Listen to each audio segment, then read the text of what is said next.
What is up, guys? Welcome back to the channel. Hope you guys are doing okay on this lovely evening. Um, if you haven't subscribed to the channel, please do so and turn on notifications so that way you know when I make another video. Alright, so with that being said, yeah, it's been a while since I've been here on YouTube. I think it's been like a couple of weeks, I believe. It's been a while. And last week we had a serious winter storm hit Houston. Well, it pretty much hit the whole state of Texas, and it was rough, guys. It was really a rough patch for all of us. But thankfully we made it through, and we're safe, and everything's back to normal. Well, somewhat. No, we're back to normal, guys. Thankfully our power's back on. You know, we have water, so we're good. Anyway, as far as the contents of the video, well, first off, I want to give 3 shout-outs. Shout-outs to Brian X64, Mike Gamer, and Richard Loves Tuna. Although I want to say right now, I'm talking to you, Richard Carnal. I don't know if you're gonna watch this video, but I did watch one of your recent videos, and you might want to be careful what you're uploading onto YouTube, bro, because you know I saw one of your newest videos, and you know, just be careful. All right, I'm not gonna say any more, but I'm just giving you warning. Just watch out what you post on YouTube, because somebody might end up reporting that content. So, you know, that's why me personally, guys, and now I'm talking to my subscribers, I don't post things like that because, you know, I know that can get me in trouble. You know, I mean, I know I've drank beer on camera, but that's different. At least you can go to the store and buy a 12-pack or an 18-pack of beer, no problem. You know, but, you know, that's why I always say, and I want to get this put on a t-shirt, I always say I'd rather be drunk than high.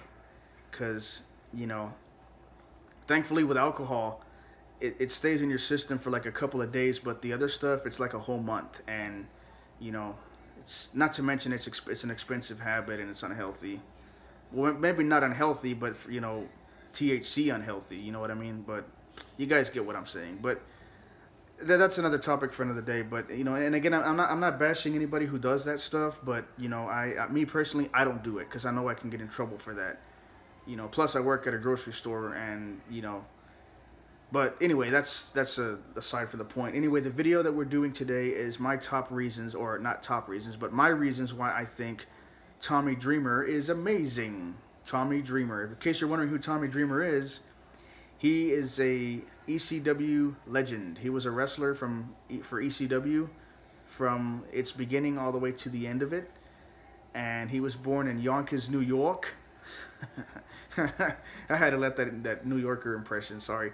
He was born in Yonkers, New York, on February 15th, 1971, I believe. And he has won the ECW Tag Team and World Championships. So, Tommy Dreamer has had one hell of a career. Sorry, I almost got tongue-tied. I had to slow down. So, Tommy Dreamer, I don't remember much about his ECW career because I didn't watch ECW growing up as a kid. I watched a lot of WWE, or WWF at the time.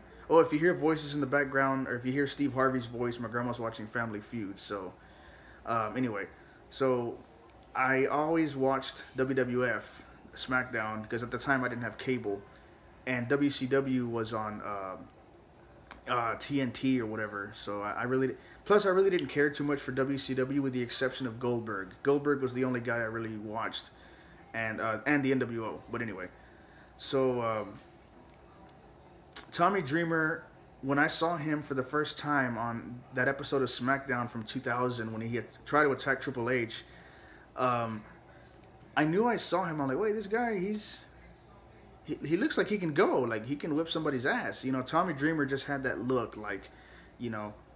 So he was always just the kind of guy that, you know, I can get behind. Just looking at him, the way he carries himself, he's just got that genuine personality, and he's just the kind of guy that you can get behind. A lot of people always make fun of me. Oh, you like Tommy Dreamer? He's so underrated. He's nobody. He is the best. People can have their opinions of Tommy Dreamer. I have mine. You know, I know everyone's not going to agree with me, but hey, it's my opinion, right? So, Tommy Dreamer, when he came to WWF in 2001 as a part of the Invasion storyline, he really didn't do much. I mean, he did appear like when he first invaded along with RVD and the Dudley Boys and Taz, you know. But then after that, he wasn't really showcased on Raw or SmackDown. He was mainly showcased on like the shows like WWF Jacked or Metal, and he was usually on the losing end. I think he actually won a couple matches here and there, but so Tommy Dreamer became, like, I guess he, you know, back in the brand split, he became a member of the Raw brand, and he was the Hardcore Champion. And up until his final appearance on ECW in 2009, on my birthday, actually, I remember his emotional speech. Oh, we'll get to that. So, yeah, and then he went to wrestle for TNA. I actually watched a couple of his TNA matches. They were pretty good. He didn't really win a lot of matches, but, you know, it was what it was. So, anyway, let's dive into the reasons why I think Tommy Dreamer is awesome. I'm going to try to come up with as many as I can. The first reason as to why I think Tommy Dreamer is awesome is his entrance music. The one he had in WWE, the one that goes dun dun dun dun dun dun dun dun dun dun dun dun dun dun. Okay, let me stop. But you guys get the drift. He had a great theme song. I actually heard he used to come out to Alice in Chains, A Man in a Box, back in his ECW run. So, yeah. So anyway, so Tommy Dreamer has a great theme song. The first reason. Next reason, he just has that look of a superstar. Even though he did wrestle with a t-shirt, he did have that look of a superstar, and he did have that ability to connect with the audience. And, you know, he just had that great look. You know, yes, he was a little overweight. He had a bit of a stomach on him. He was a little chubby, but you can't, you know, don't let that, you know, don't let that overshadow anything. Tommy Dreamer, even though he did have a bit of a gut, but he could actually fight with the best of them. And yeah, he was an ECW champion for nothing now. Come on. So, the next reason is his finishing moves. He has some great finishing moves. The Dreamer Driver, which was named the Spicoli Driver. It's kind of like a Death Valley Driver type move. And then the DDT. He didn't have that many moves in his arsenal. And he was just really, like, every time he would do the Dreamer Driver, I was like, all right, he pulled out the Dreamer Driver, you know? He didn't bust it out very often, but he did, you know, he would tease it here and there, but he would never, like, really execute it in his later run, like in his later WWE years. But he always stuck with the DDT as his main finishing move. So, yeah, so there you go. Next reason. I thought he made an excellent ECW champion in its rebirth in 2009.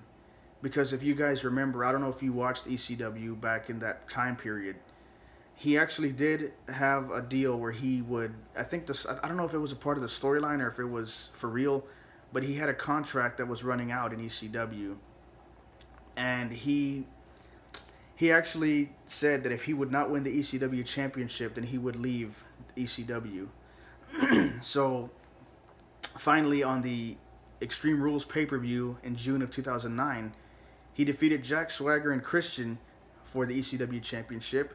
And even though the run was not lengthy at all, it was actually like a month. He didn't hold the belt for very long, which was kind of a little bit of a letdown. I would have liked to seen him hold it up until, like, I don't know, the final episode of ECW. So, but no, he actually dropped the belt back to Christian at Night of Champions 2009.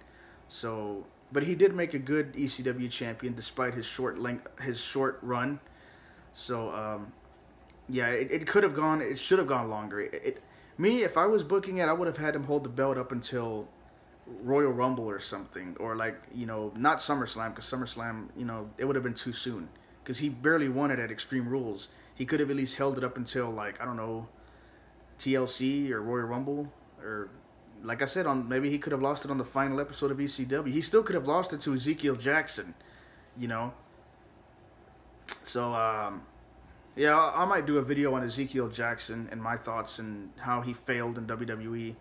But anyway, this is about Tommy Dreamer. So Tommy Dreamer made a great champion, even though it was not a lengthy run. Anyway, so the next reason, he has amazing abilities to connect with the crowd on with his mic skills.